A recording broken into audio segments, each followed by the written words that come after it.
de nous rester fidèles. Bonjour à tous et bienvenue à cette édition Développement, coordination, synergie d'action entre les pays du Sahel pour faire face de manière efficace au fléau du crime organisé, du trafic de drogue et du terrorisme. Voilà les questions essentielles autour desquelles étaient réunis hier en Mauritanie les chefs d'État du Mali, du Burkina Faso, du Niger, du Tchad et de la Mauritanie. Le récit de nos envoyés spéciaux à Nouakchott, Ibrahim Traoré et Dambawan. Les drapeaux des pays du Sahel flottent sur la capitale mauritanienne. Les 5 dirigeants de la région se sont réunis pour un sommet exclusivement dédié à la sécurité et au développement du Sahel. La zone reste frappée par une insécurité grandissante où l'économie criminelle s'accroît de plus en plus. L'heure est aux actions concrètes pour faire face à la situation. Et pour cela, les chefs d'État décident de coordonner et de renforcer leur coopération sécuritaire. Nos expériences accumulées nous permettent de cerner davantage la complexité des défis, de mieux adapter les réponses à apporter, de parfaire nos outils et modes d'action et d'améliorer la coordination des interventions de nos États. La communauté internationale a multiplié les initiatives en faveur de notre région, confortant ainsi la conviction de l'importance qu'elle revêt pour la stabilité en Afrique et dans le monde, l'ancrage d'une paix et d'un développement durable au Sahel. Les succès en termes de maîtrise des menaces et l'élan de solidarité internationale à l'endroit de notre région annoncent une dynamique nouvelle qu'il nous incombe d'accompagner en vue de nous l'approprier pleinement au service de nos objectifs de paix et de prospérité. La dimension transfrontalière des défis auxquels nous faisons face commande, en premier lieu, une solidarité sans faille de nos États. Dans l'immédiat, il nous faudra renforcer nos politiques et notre coopération sécuritaire. Un accent est mis sur la situation particulière du nord du Mali. Les dirigeants de l'espace sahélien saluent l'engagement de la communauté internationale à aider le Mali à stabiliser très vite sa partie septentrionale. À ce sommet sur le Sahel, d'autres sujets sont abordés, notamment le renforcement de l'état de droit, la promotion de la bonne gouvernance ou encore l'emploi et la formation des jeunes. Un intérêt accru est également accordé au secteur porteur d'intégration et de croissance. Les chefs d'État entendent valoriser davantage le pastoralisme et l'agriculture pour en faire un puissant levier de lutte contre la pauvreté. Ils sont enfin convaincus que le domaine des infrastructures, notamment de transport et d'énergie, doit bénéficier d'investissements conséquents pour accroître l'activité économique dans la région. Toujours à Nouakchott, plusieurs décisions ont sanctionné les travaux du sommet sur le Sahel. On retient surtout la création du G5 du Sahel. C'est une nouvelle organisation qui a pour but la mutualisation des efforts des États du Sahel pour lutter contre l'insécurité dans la région et promouvoir la paix et le développement. La présidence du G5 du Sahel est assurée par la Mauritanie. C'est un pas important selon le président Ibrahim Boubacar Keïta. Et il est au micro de nos envoyés spéciaux. Pour la première fois, 5 États, parmi ceux qui sont aujourd'hui face aux menaces les plus prégnantes, aux périls les plus avérés, ont décidé, avec confiance, avec sérénité, de mutualiser leurs efforts, de mettre en convergence leur politique nationale dans tous les domaines. D'abord au niveau de l'État.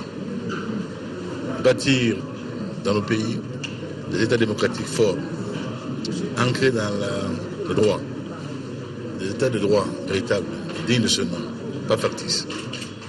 Ensuite, par tout moyen, faire en sorte que nos économies se développent au profit de nos populations. Tout ce qui est structurant, tout ce qui peut nous permettre de lutter efficacement contre la pauvreté, le faire.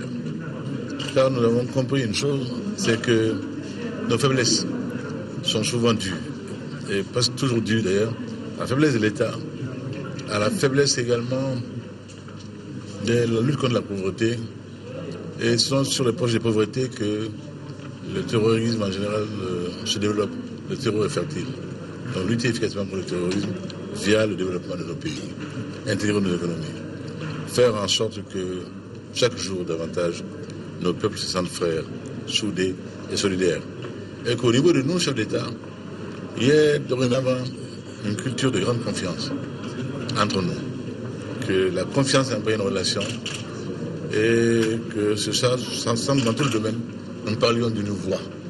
Vous avez vu que tout au long de ce sommet, nous avons choisi un porte-parole, le président Mohamed Abdou Aziz. Ce n'est pas gratuit. C'était une décision pensée, réfléchie, mûrie, désormais d'avoir à parler d'une voix et d'une seule voix porteuse de nos espoirs, de nos espérances et de nos politiques. Et dire également notre stratégie face au reste du monde. Je crois que c'est une donnée nouvelle de confiance, de sérénité en nous-mêmes d'abord. Nous devons avoir confiance en nous-mêmes pour faire face au reste du monde et affronter les défis auxquels nos pays sont confrontés. Le président du Tchad, du Niger, de Burkina Faso, de Mauritanie et du Mali, parlant d'une seule et même voix dans l'arène internationale, voilà qui est nouveau, voilà qui est prometteur, et voilà qui était attendu par nos peuples, que tout lit. Il était bon, il était urgent, il était séant que nous en souvenions. Ici à Bamako, les boulangers et pâtissiers du Mali ont tenu ce samedi leur première assemblée générale à la Chambre du commerce et d'industrie du Mali. Au centre des échanges figurait entre autres la présentation des activités menées, les discussions autour des maux dont souffrent les travailleurs et les perspectives d'avenir. Le reportage de Fademba Keïta. Après seulement 7 mois d'activité et d'échanges avec les partenaires du secteur, les travailleurs, les autorités compétentes, l'Union nationale des boulangers et pâtissiers du Mali poursuit son combat pour l'émergence d'une boulangerie malienne moderne. C'est pourquoi les responsables du Bureau national placent cette assemblée générale dans le cadre de la recherche de solutions aux difficultés et aux crises multiformes qui minent le secteur.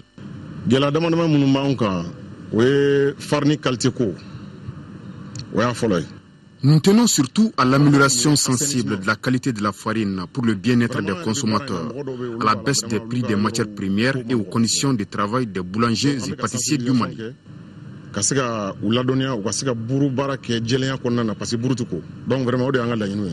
Le secrétariat général félicite les ministères du commerce, de l'industrie et des mines qui ont favorisé l'atteinte de certains résultats. On a déjà mené des luttes et on a assisté depuis pratiquement maintenant 3 mois à une baisse des prix, notamment des prix des levures qui sont passés de 28 000 francs CFA le carton à 26 000 francs CFA actuellement. Une baisse des farines, du prix de sac de 50 kg de farine qui est passé de 19 500 il y a 2-3 mois aujourd'hui à 18 000 francs CFA. Ceci est obtenu justement grâce à une concertation qu'on a eue avec les distributeurs, avec les autorités de tutelle, qui ont pris le problème à bras-le-corps. Au-delà de l'épineux problème de prix de la baguette de pain, le secrétaire général sollicite l'appui des autorités et des partenaires techniques pour l'adoption d'une charte devant définir les termes et les conditions de livraison de ce produit de grande consommation sur toute l'étendue du territoire national.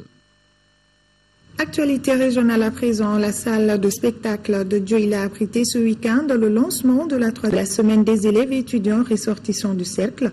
Au menu, conférences, débats, activités culturelles et sportives, journée de célébrité et don de sang. La cérémonie d'ouverture a regroupé stabilité, autorité communale et administrative de Dioïla. Envoyé spécial à Dioïla, Batraoré. Pour apporter leur contribution à la cohésion sociale et au développement de leur cercle, les élèves et étudiants du Baningo ont organisé une semaine de l'étudiant. Pour la réalisation de cet objectif, l'organisation s'est fixé certaines priorités. De réunir tous les élèves, étudiants, sympathisants, pour mieux se connaître, renforcer les liens de fraternité, l'entraide, promouvoir l'éducation et la culture du Baningo, mobiliser les ressortissants du cercle à l'échelle régionale pour une plus grande participation à la prise de décision concernant l'avenir du cercle. Les autorités communales et administratives de Dioïla saluent et encouragent cette initiative des jeunes.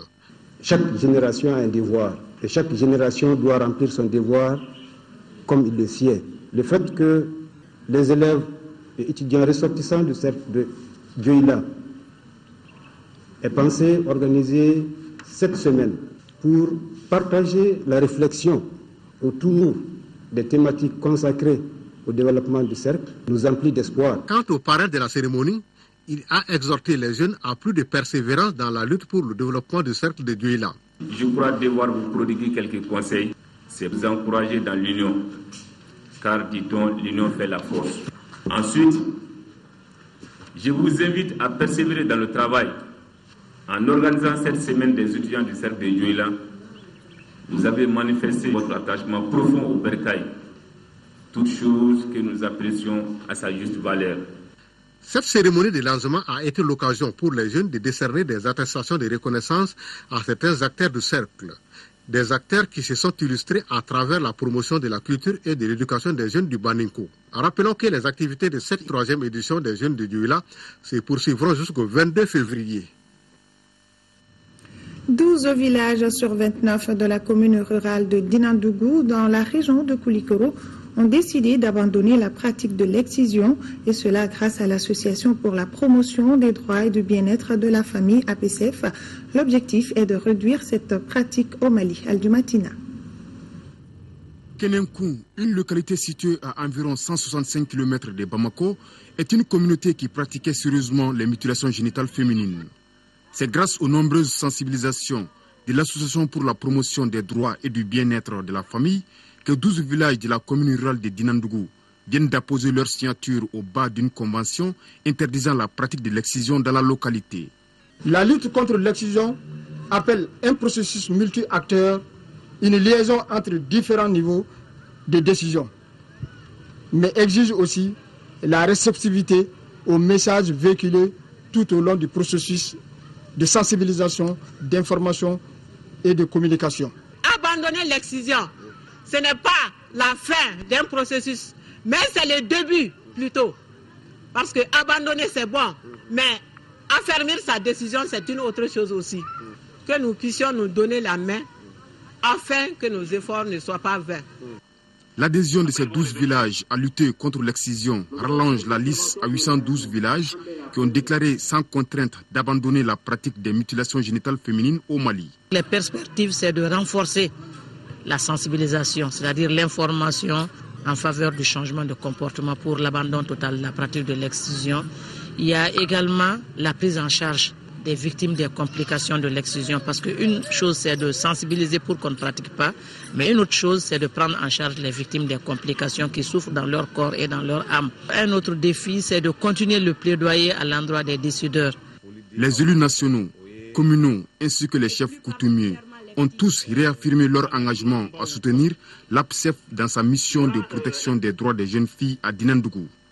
Le public a eu droit à un sketch présenté par le club des enfants de Dinandougou sur les conséquences liées à l'excision. Espérons que d'autres villages suivront les pas de ces 12 villages qui viennent de dire non à l'excision dans leur localité dans les jours et mois qui suivent. Le collectif des femmes de la région de Kidal a organisé ce samedi soir à Bamako une soirée placée sous le signe de la paix, de la réconciliation nationale et la cohésion entre toutes les communautés maliennes. Ce groupement de femmes a aussi saisi l'occasion pour saluer l'élection de Madame Assouri Aïcha Belko Maïga, députée de la ville de Tessalit. La marraine de la soirée, Madame Assouri, a invité les femmes du Mali et de la région de Kidal en particulier à s'investir pour une réconciliation des cœurs et des esprits dans un Mali un et indivisible. Le groupe musical Amanar de Kidal a assuré l'animation tout au long de la soirée.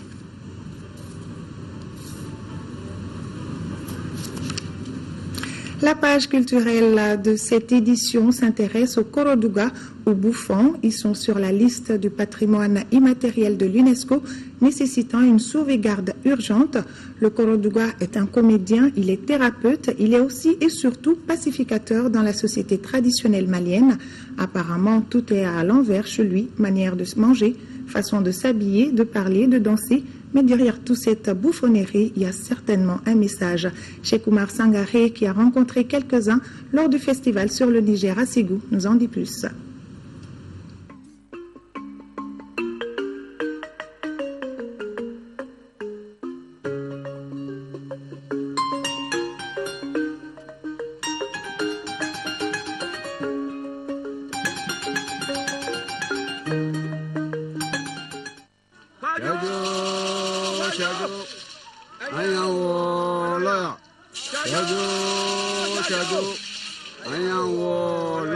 Dans l'organisation de la société traditionnelle malienne, il existe une confrérie tout à fait particulière qu'on appelle le Koredouga.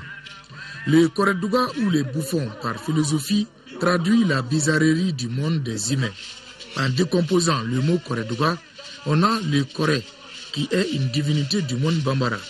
Ensuite, on a Douga, le vautour, qui est un oiseau étonnant de par sa laideur et son comportement étrange. N'est pas Koredouga qui le veut, on peut le devenir par héritage.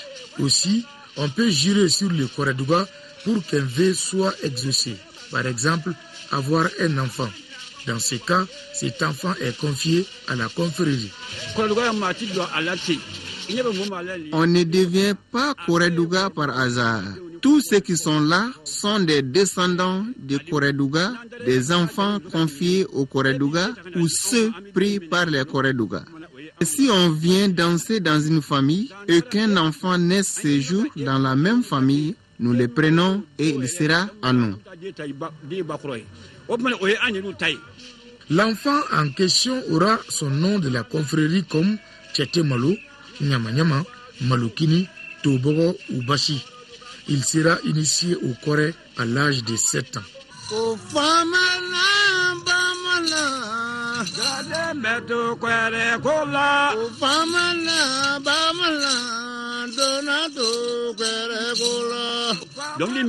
Cette chanson est interprétée lors de la cérémonie d'initiation des jeunes au Koré.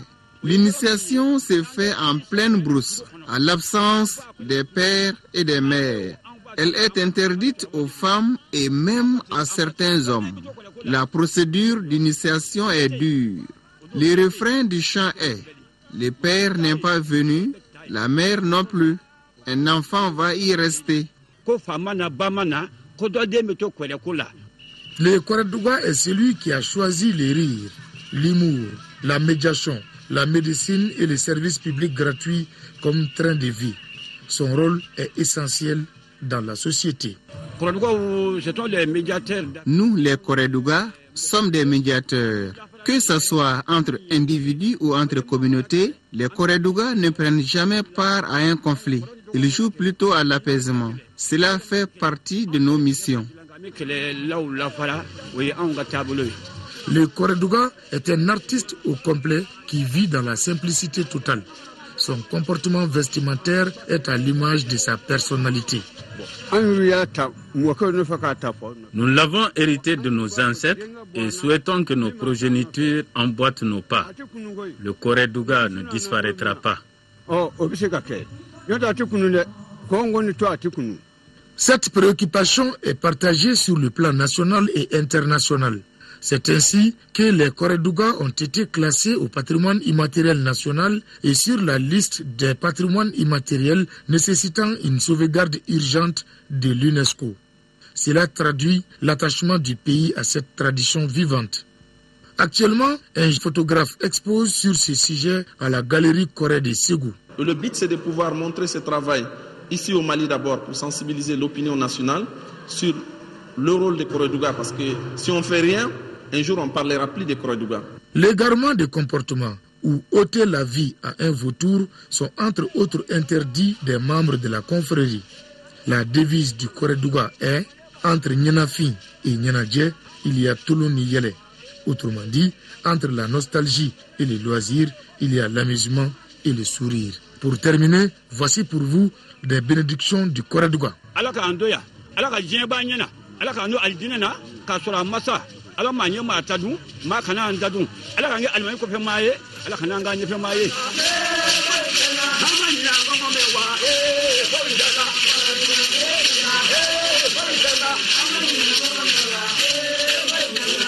on dala ne ko ya mine na ne baka jigi du ko na du tigi re am ko ya fa ma me du ke.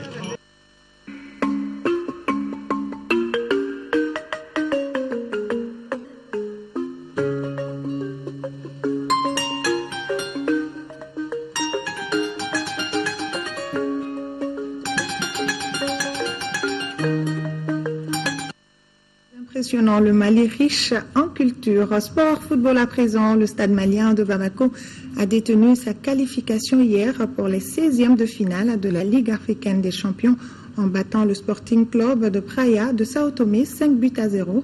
Le Stade malien efface ainsi sa défaite de l'aller 3-2. Retour sur ce match avec Seragatou Sissé. Des séquences de félicitations interminables. Le Stade malien de Bamako valide son ticket pour les 16e de finale de la Ligue des champions en dominant le Sporting Club d'Apraya Cruz de Sao Tomé 5-0. Lamine Diawara, servi par Abdoulaye Sissoko, annonce la couleur à la 18e minute. 1-0. Les Santoméens ne tiennent plus le rythme. Abdoulaye Sissoko s'infiltre dans la surface de réparation et est fauché par un défenseur de Sporting. Il se rend justice lui-même à la 25e minute. Encouragés par les supporters, les Blancs sont transcendés. 30e minute, Cheikh Mohamed Chérif Doumbia, sur un corner, dépose le ballon sur la tête de Lamine Diawara. 3-0. La deuxième période est à nouveau à l'avantage du Stade malien de Bamako. 72e minute, Lamine Diawara du plat du pied à l'entrée de la surface marque le 4e but, son 3e personnel. Dans le temps additionnel, Moussa Diawara clôt le festival à 5-0 sur penalty. Je suis très content, je dois remercier mes coéquipiers pour ça, parce que si tu es devant, tu as besoin des ballons, il y a la complémentarité, on te donne les ballons comme il faut. C'est pour cela que j'ai réussi à marquer ces 3 buts-là. C'est quelque chose qu'on travaille à l'entraînement, on va continuer à travailler pour préparer les prochains tours. Ce score rappelle celui infligé au Burundais de Lydia Académique en Coupe de la Confédération Tour de cadrage Ali. Le Stade malien de Bamako renverse totalement la vapeur après la défaite 3-2 à Sao Tomé. Comme un coup de baguette magique, le Stade malien de Bamako passe en 16e de finale de la Ligue des champions. C'est la 3e fois dans l'histoire du club qu'un tel exploit est réalisé. 1984 en Coupe IFOA face aux Béninois de Buffle de Bourgou, 8e de finale. Et 2000 en Coupe d'Afrique des vainqueurs de Coupe contre les Congolais de l'AS Dragon, 16e de finale. Cette page étant fermée, les Blancs du Stade malien de Bamako ont leurs yeux rivés sur les 16e de finale de la Ligue des champions contre les Soudanais d'Al Hilal, le club de l'ancien joueur du stade, Mamadou Koulibaly. Match aller à Bamako le week-end des 28 février, 1er et 2 mars prochains. Bravo au Stade malien de Bamako. Merci à tous les téléspectateurs qui nous suivent. C'est tout pour ce journal. Pour les éditions du soir, vous serez avec Ndé Sissoko. Quant à moi, on se retrouve demain, 10h et 13h, Inch'Allah. D'ici là, prenez soin de vous et des autres et bon après-midi à tous.